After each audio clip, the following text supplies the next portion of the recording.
Assalamualaikum warahmatullahi wabarakatuh.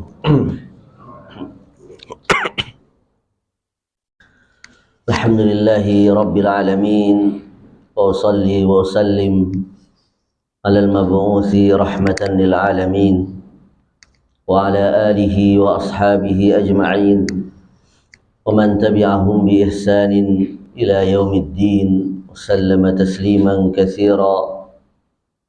يا أيها الذين آمنوا اتقوا الله حق تقاته ولا تموتن إلا وأنتم مسلمون.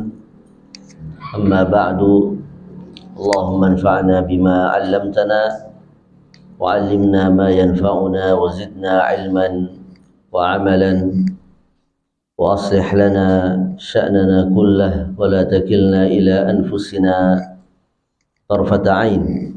اللهم إنا نسألك علما نافعا ورزقا طيبا وعملا متقبلا ونعوذ بك من علم لا ينفع ومن قلب لا يخشع ومن نفس لا تشبع ومن دعاء لا يسمع. سبحانك لا علم لنا إلا ما علمتنا إنك أنت العليم الحكيم. ثم أما بعد. Jemaah salat subuh rahimani wa rahimakumullah. Pada kesempatan kali ini kita memuji Allah Subhanahu wa taala atas limpahan nikmat yang Allah Subhanahu wa taala berikan kepada kita, dan yang paling agung dan utama dari nikmat Allah adalah nikmat Islam, tentunya nikmat iman, yang mana nikmat ini menunjukkan cinta Allah kepada hambanya. Adapun nikmat harta, tahta, wanita, kedudukan, jabatan, ini tidak sama sekali menunjukkan cinta Allah kepada orang tersebut. Karena itu Allah berikan kepada manusia semuanya, yang mukmin ataupun yang kafir, yang saleh maupun yang tidak saleh. Tapi nikmat iman Allah berikan hanya kepada orang-orang yang dicintainya saja. Innallaha yu'ti ad-dunya man yuhib wa man la yuhib wa la yu'ti ad-dina illa liman ahabbah. Allah memberikan dunia kepada yang Allah cintai, juga kepada yang tidak dicintainya. Tapi Allah tidak memberikan agama ini kecuali kepada yang dicintainya. Maka nikmat inilah yang sepatutnya kita pelihara, kita jaga agar nikmat ini langgeng, agar nikmat ini terus membersamai seseorang. Karena memang begitu berharganya nikmat iman, nikmat Islam, sampai-sampai dikatakan oleh salafun as-salih, inna alayya la ni'mataini ma adri ayyatuhuma a'zam.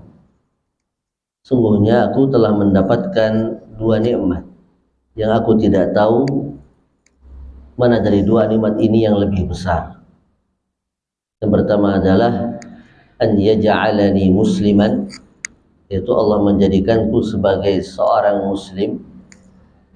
Dan yang kedua adalah wa alla yaj'alani haruriyan.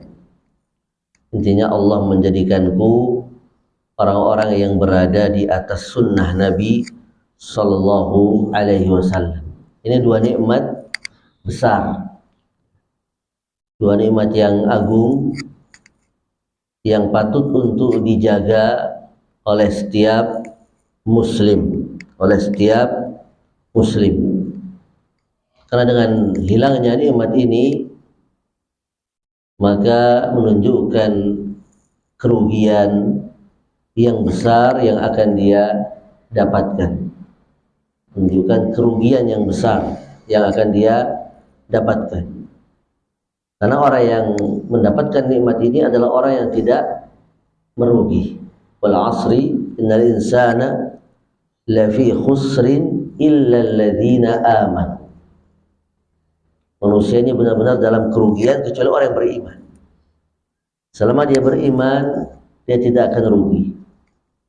Berarti menunjukkan yang tidak beriman, kehilangan nikmat ini adalah kerugian yang besar.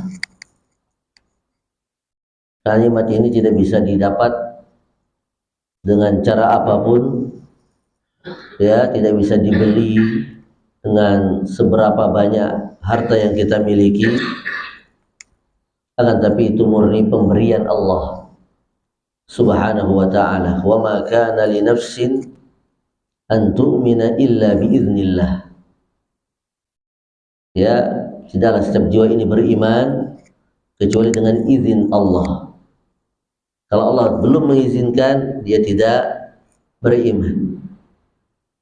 Ya, seberapa besar usaha seseorang untuk memberikan nikmat ini kepada orang yang sangat dicintainya, itu tidak akan bisa sampai Allah mengizinkannya. May yahdihillahu fala mudhillalah wa man yudlil fala hadiyalah. Falan tajida lahu waliyan mursyida.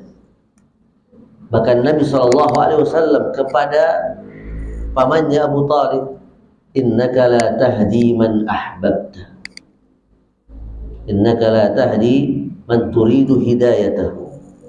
Engkau tidak akan bisa memberi hidayah kepada siapapun yang engkau cintai, siapapun dia.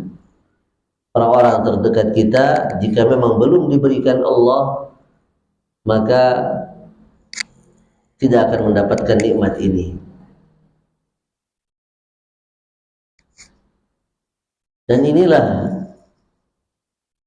yang harus kita jaga juga dari anak-anak kita, karena temanya ini bertemakan dengan anak-anak. Ya.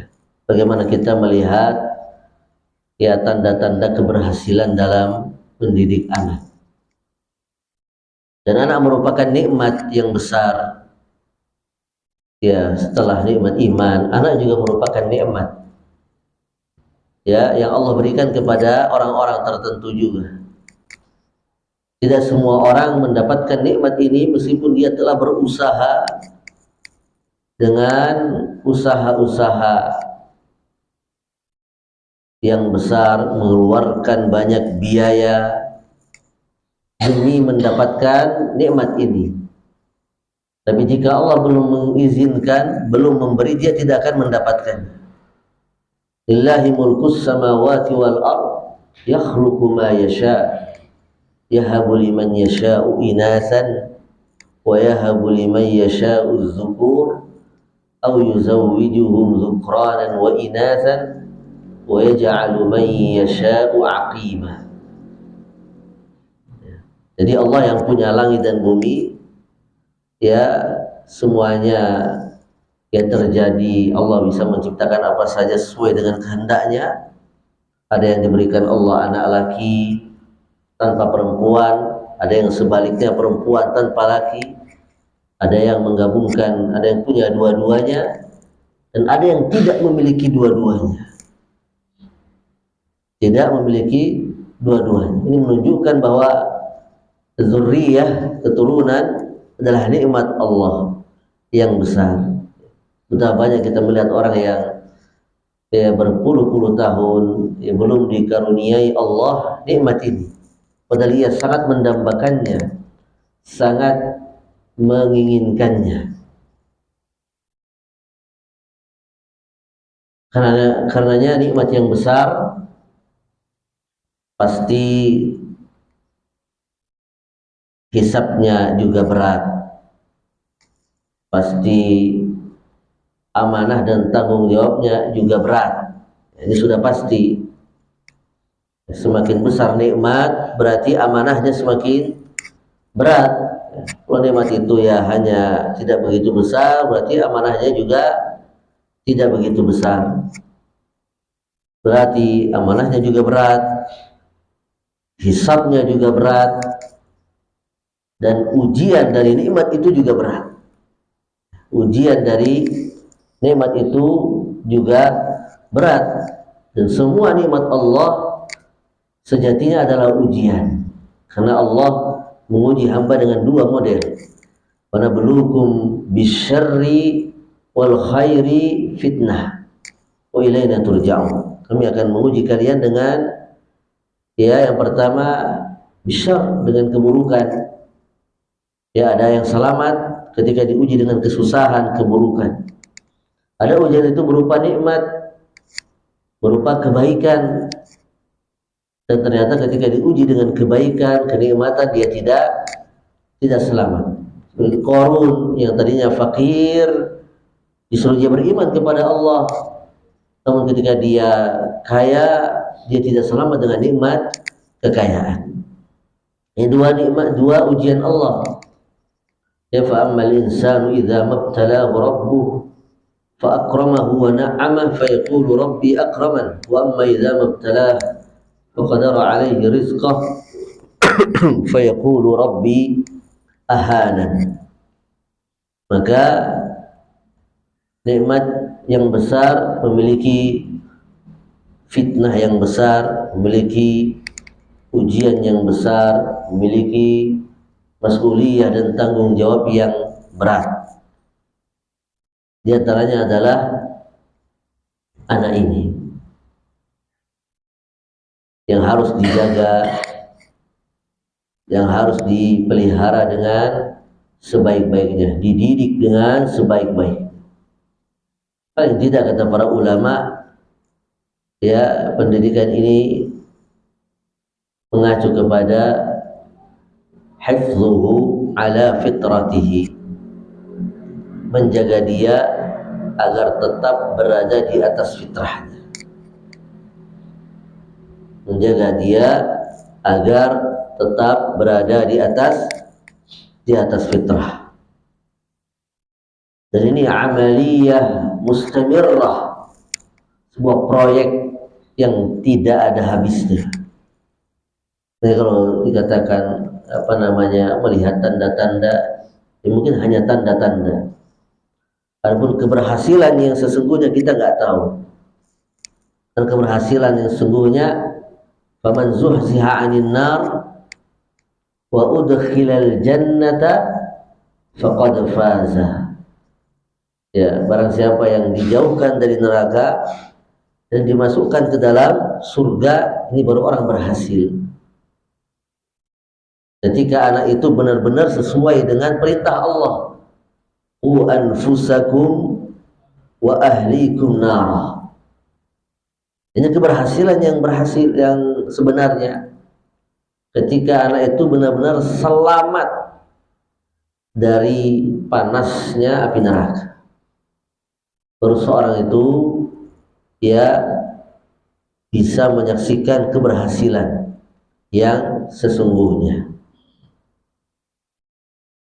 Tapi itu kan waktunya panjang, tidak setahun, 2 tahun, tapi tulal hayah, ya, sepanjang hayat.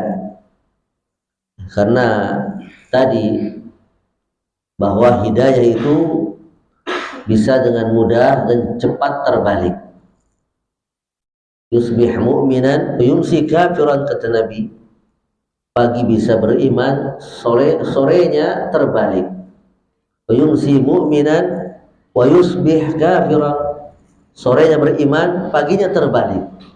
Kafir yabi'u dinahu bi'aradin minad dunya. Sehingga sampai-sampai Miqdad Ibnul Aswad radhiyallahu anhu mengatakan, la aqulu fi rajulin khairan wala syarran hatta anzura ma yukhtamu lah. La aqulu fi rajulin khairan wala syarran, aku tidak berani, tidak bisa mengatakan seseorang ini melihat anak, masya Allah, kelihatannya rajin ibadah, atau melihat anak mungkin kelihatannya kok bejat sekali, pergaulannya rusak. La aqul fi rajulin khairan wala syarran. Aku tidak berani, tidak bisa mengatakan seseorang itu baik atau buruk. Belum bisa menilai. Ya, belum bisa melihat ya keberhasilan. Sampai kapan? Hatta anzura ma yukhtamulah. Sampai aku melihat ya bagaimana kesudahannya, bagaimana ya keadaannya saat dia wafat, sampai dia meninggal dunia.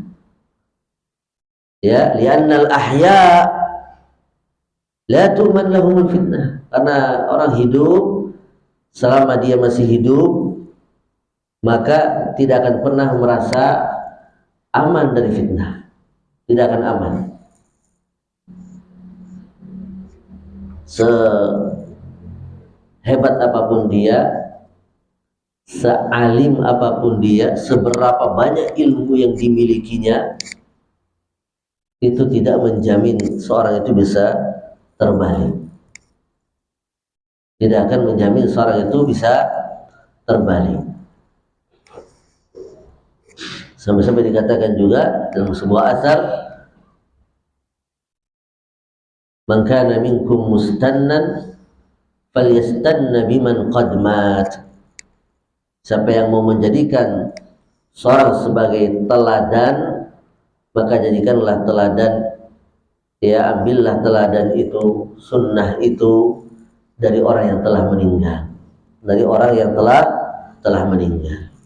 Adapun yang masih hidup, maka tidak akan merasa aman dari yang namanya fitnah. Sehingga proyek pendidikan anak adalah proyek yang sangat panjang, ya, dan ini merupakan salah satu ibadah yang agung, ibadah yang mulia.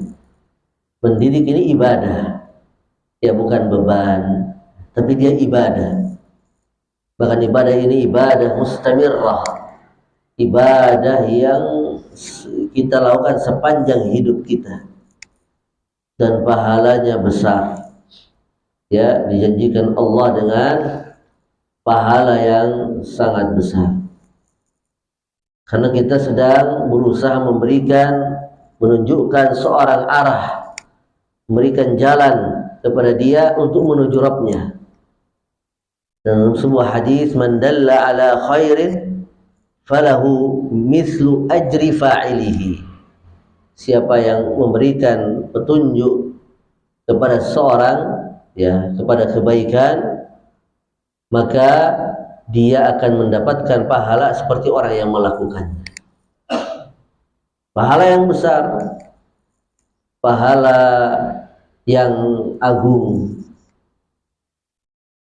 Maka orang tua paling tidak memiliki peran yang baik, yang bagus, kalau bisa yang banyak dalam ibadah ini. Karena ini ibadah yang mulia, ya, ibadah yang agung, ibadah yang besar. Paling tidak kita memiliki peran di dalamnya, tidak kemudian melimpahkannya 100% kepada orang.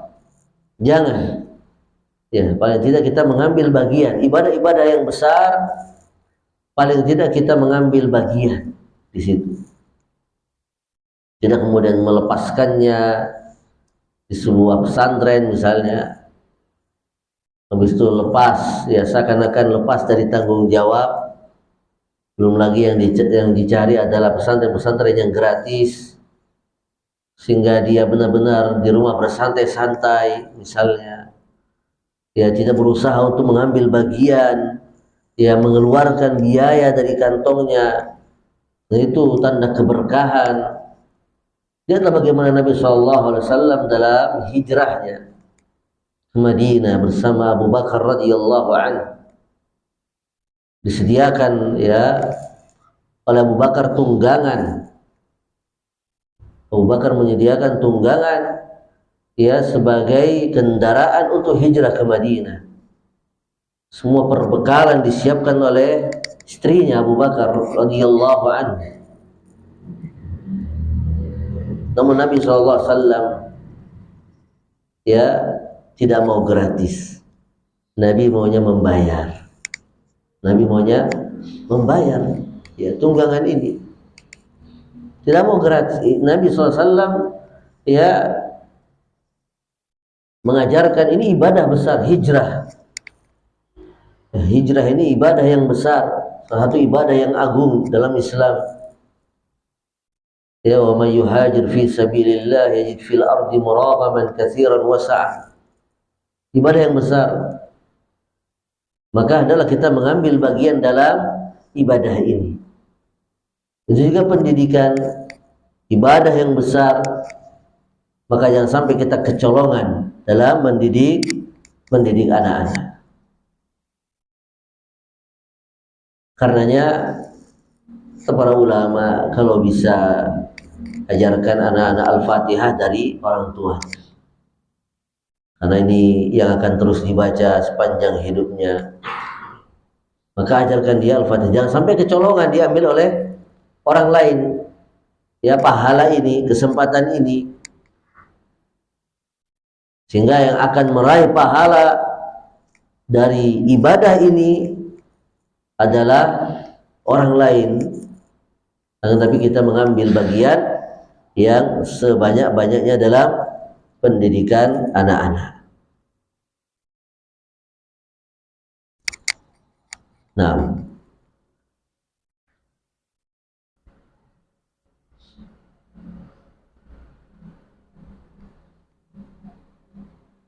dalam mendidik anak-anak ada beberapa qawaid yang perlu diperhatikan. Yang pertama tadi bahwa mendidik anak adalah ibadah. Maka jangan sampai kita bermalas-malasan. Ibadah yang agung, ibadah yang mulia, yang pahalanya dia telah dijelaskan pada hadis yang telah kita bacakan tadi.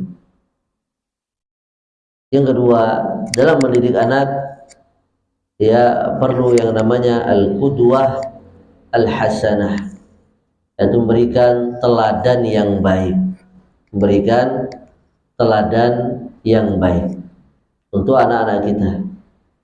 Ya, karena mereka ini lebih percaya kepada perbuatan kita daripada ucapan kita. Lebih percaya terhadap perbuatan, lebih suka dalam meniru ya daripada sekedar mendengar. Maka adalah seorang memberikan qudwah, teladan yang baik untuk mereka. Bahkan ya, kata para ulama, terkadang qudwah itu lebih mengena daripada taujih, ya, daripada sekedar apa? Memberikan taujih, arahan, nasihat.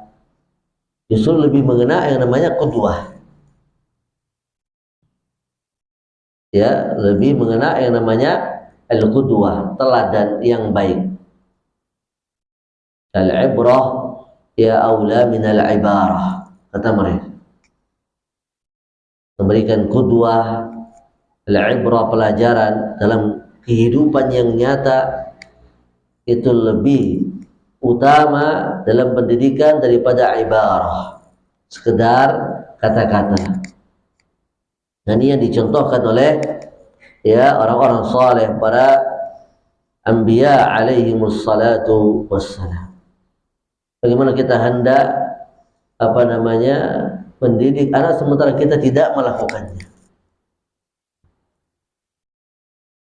Bagaimana kita atamuruna an-nasa bil birri wa tansawna anfusakum. Bagaimana mungkin kamu hendak memberikan yang merintahkan kepada kebajikan sementara kamu sendiri lupa, melupakan dirimu. Ini justru mendapatkan murka Allah. Kabura maqtan indallah an taqulu ma la taf'alun. Allah murka jika kamu yang mengatakan sesuatu yang tidak kamu kerjakan. Allah murka. Maka berilah qudwah, teladan yang baik untuk anak-anak. Kemudian yang ketiga,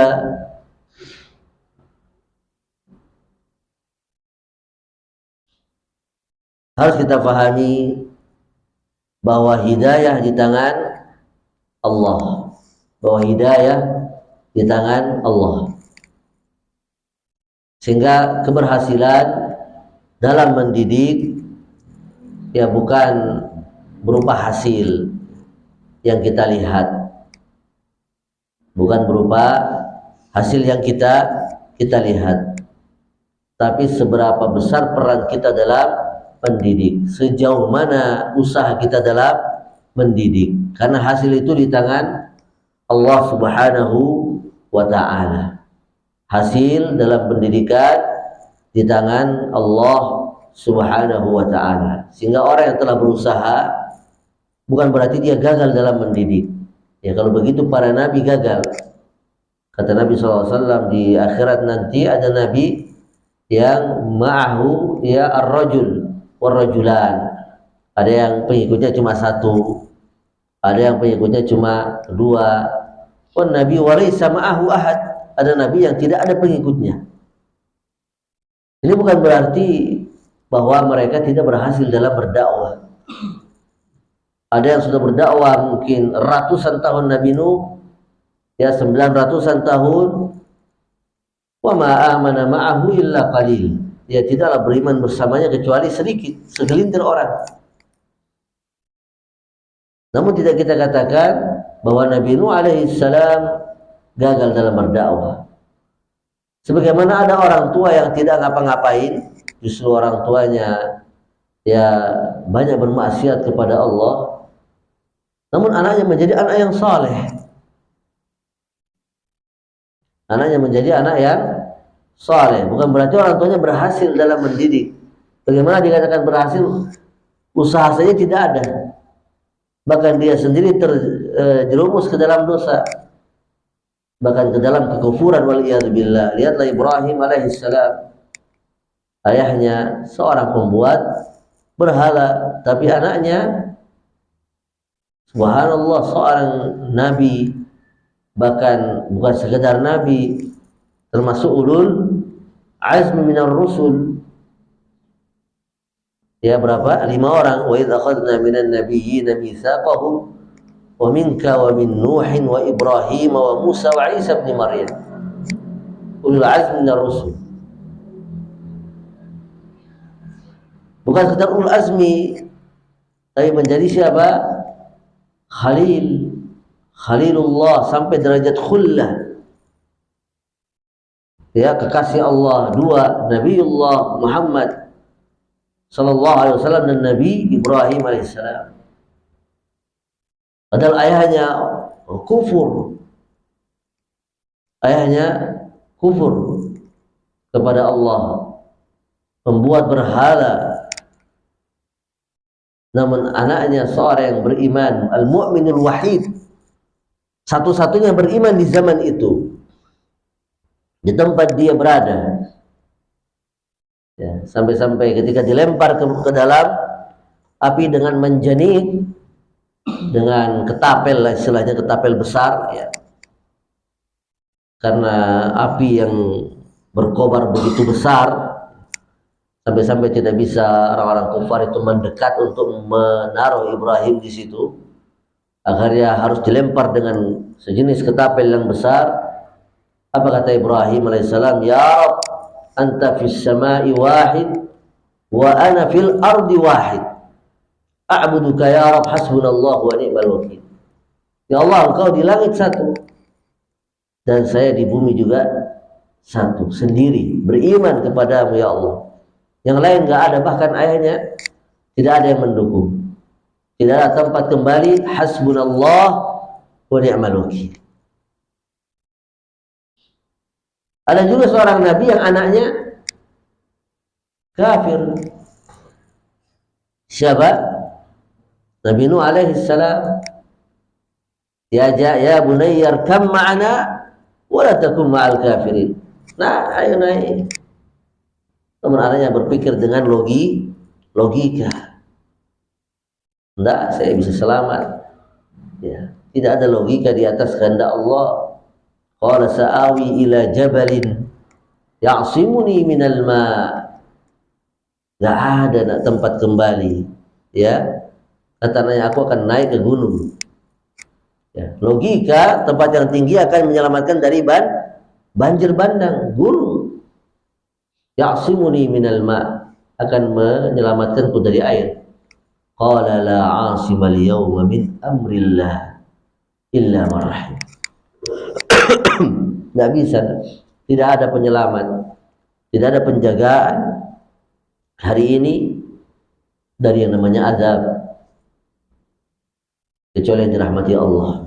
Anak berpikir dengan logika, tapi logika akan hancur ya ketika dihadapkan dengan kehendak Allah Subhanahu wa ta'ala. Ini seorang Nabi Nuh alaihi salam, hewan-hewan saja mau mengikuti sarannya, hewan-hewan ya,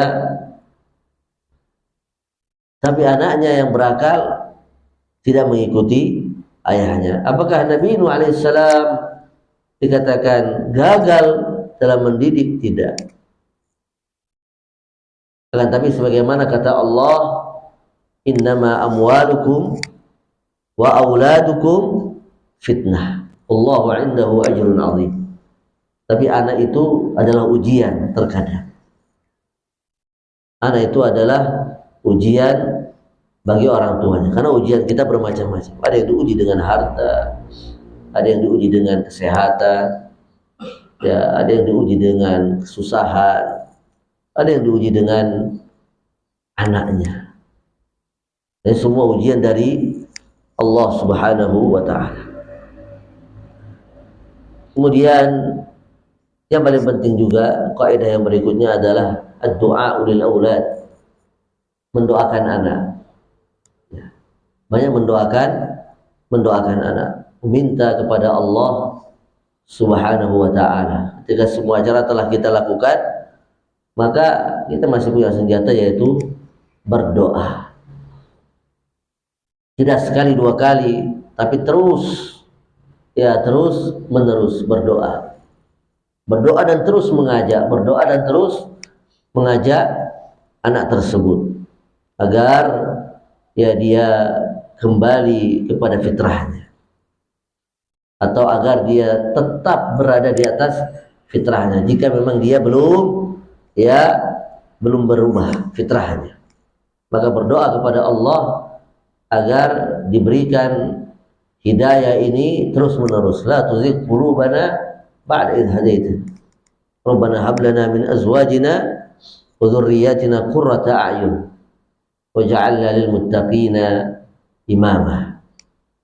Jadikan anaknya sebagai qurrata a'yun. Rabbi habli mina salihin. Jadikan anaknya sebagai anak yang saleh.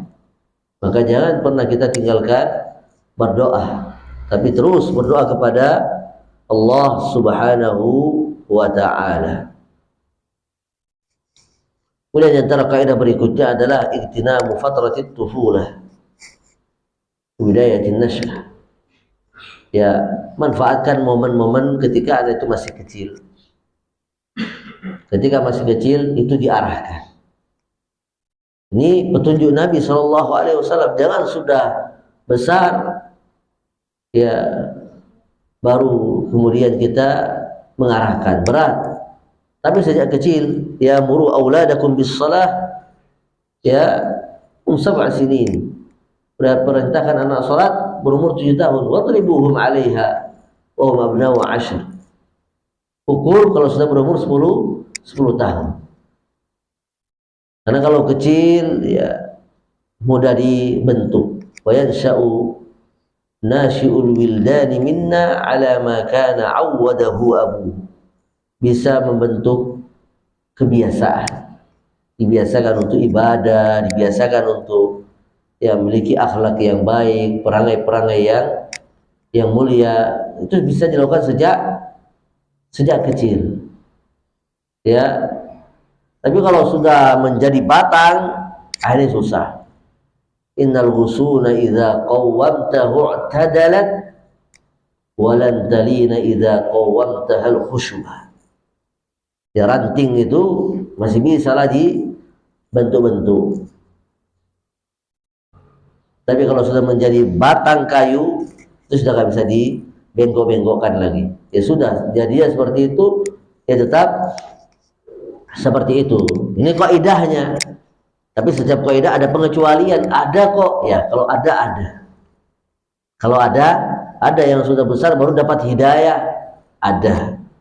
Tapi hukum asal kalau mau mengajari sejak kecil, ya kalau mengajari anak sejak kecil, membiasakan kebiasaan yang baik itu sejak kecil, puasa, sholat, berhijab jika seorang wanita itu sejak kecil, sehingga dia mudah bagi dia ketika sudah dewasa.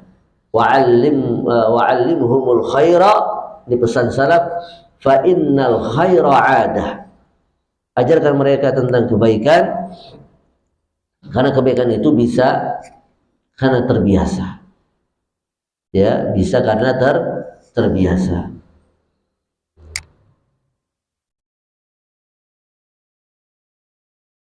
Nah, ini berapa kaidah dalam mendidik anak. Lalu apa tanda bahwa kita telah berhasil? Ketika anak itu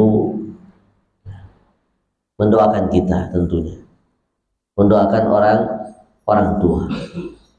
Ini pertanda anaknya adalah anak yang saleh. Anak yang saleh adalah anak yang mendoakan orang tua.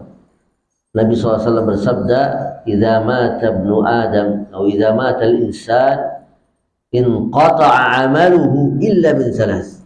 Manusia kalau mati terputus seluruh amal kecuali 3. Ilmun yuntafa'u bih, ya, ilmu yang bermanfaat. Kemudian sedekah jariyah, atau yang ketiga waladin salih yad'u lahu. Waladin salihin yad'u lahu, anak saleh yang cirinya apa? Mendoakan orang tuanya. Yang cirinya adalah mendoakan orang tuanya. Ini ciri anak saleh. Ketika dia mendoakan orang tua, baik masih hidup ataupun terlebih setelah meninggal dunia, maka anak tersebut adalah anak yang saleh. Insya Allah ini menunjukkan ya kita berhasil dalam mendidik dia. Kemudian diantaranya juga yang terpenting adalah ketika anak itu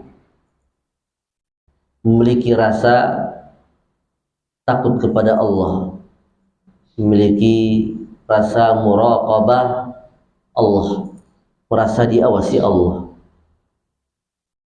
Ya, bukan lagi takut sama orang tua, bukan lagi takut sama guru, tapi takutnya sama Allah.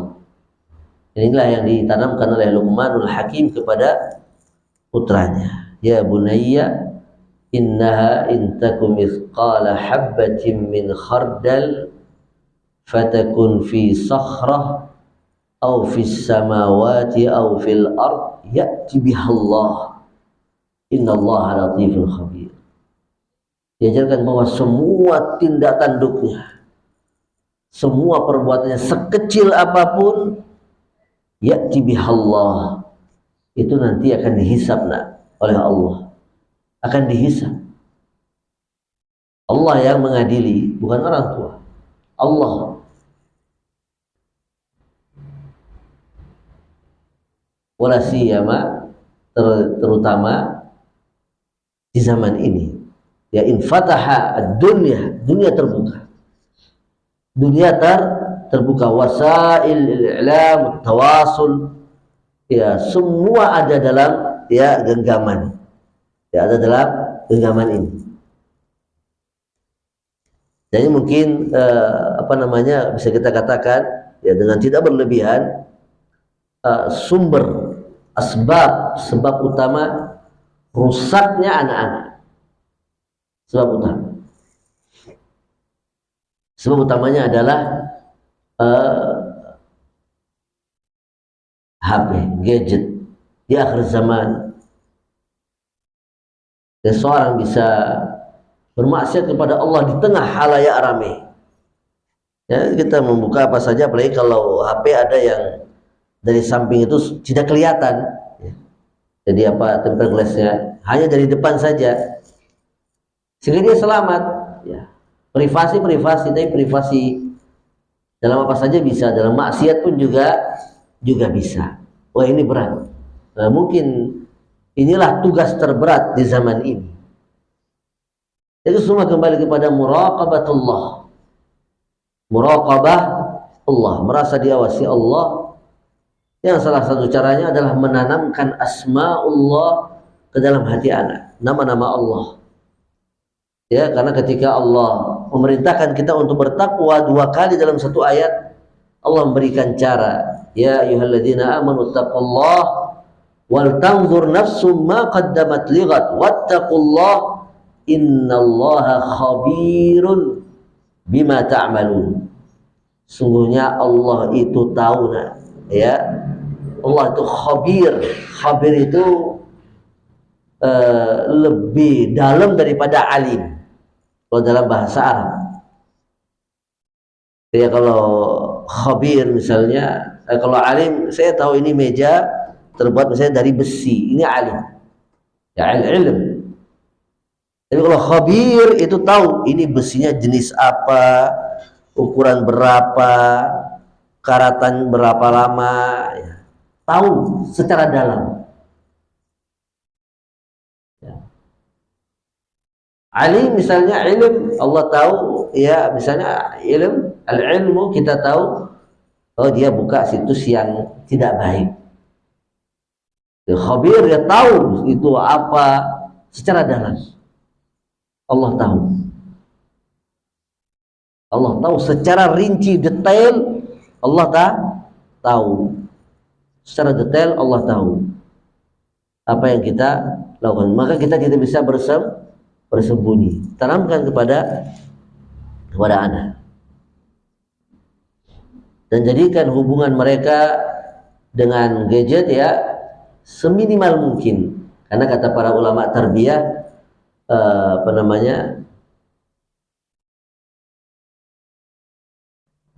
kullama kanatil alaqatu aqwa kanat ta'sir aktsar. Bahwa hubungan itu semakin kuat, maka pengaruh yang diambil semakin besar. Hubungan, ya, anak semakin kuat dengan sesuatu, maka pengaruh dari sesuatu itu semakin besar. Ketika hubungan anak dengan orang tua semakin banyak, semakin kuat, maka insya Allah pengaruh dari orang tua ini yang lebih banyak, ya, ada pada anak itu. Ketika hubungannya dengan temannya semakin banyak, maka pengaruh temannya yang akan lebih banyak masuk pada anak itu. Jadi rajul, teman, ya, suhbah, teman. Karena manusia tidak bisa hidup dalam kesendirian, kesunyian, wahsyah. Ya, manusia itu harus punya teman. Tapi teman itu ada teman yang berupa orang, ada teman yang berupa selain orang. Yang penting menyelamatkannya dari kesunyian. Sehingga kalau orang tinggal di hutan, hanya ditemani suara burung, dia sudah merasa bahagia, merasa senang, ya, merasa tenang. Nah, teman yang paling bahaya di zaman ini adalah ini. Karena anak itu sudah tidak akan pernah merasa kesepian kalau sudah bersama ini. 24 jam siap, ya. Siap melayani. Ya, ini siap melayani 24 jam. Lebih baik mereka bermain, ya, la'ib, bermain. Kalau allahu, ya, al-mulhiyat, itu hal-hal yang melalaikan. Innamal hayatud dunya la'ibun wa lahun. Permainan dan hal yang melalaikan. Ini melalaikan, bukan permainan. Ya, sekedar permainan. Kalau main 1 jam lelah, tidur, main bola. Nggak ada yang kuat sampai 3 jam. 1 jam sudah capek, pulang ke rumah tidur. Tapi kalau ini sudah bukan permainan lagi, al-mulhiyat, ya hal-hal yang melalaikan seorang, lahin, membuat dia lalai. Bedakan ya antara permainan dengan hal-hal yang bisa melalaikan. Kalau ini melalaikan, maka ditinggalkan. Kemudian yang terakhir ya, kalau sudah syuruk, adalah tawakal kepada Allah Subhanahu wa taala. Bertawakal kepada Allah. Karena tawakal itu yang paling utama bukan hanya dalam urusan dunia, tapi dalam urusan akhirat. Tawakal. Kalau kita sudah ya berusaha, ya sudah, hasilnya kita pasrahkan kepada Allah. Fa idza azamta fatawakkal 'ala Allah. Tawakal kepada Allah. Ya biyadihil amru kulluh.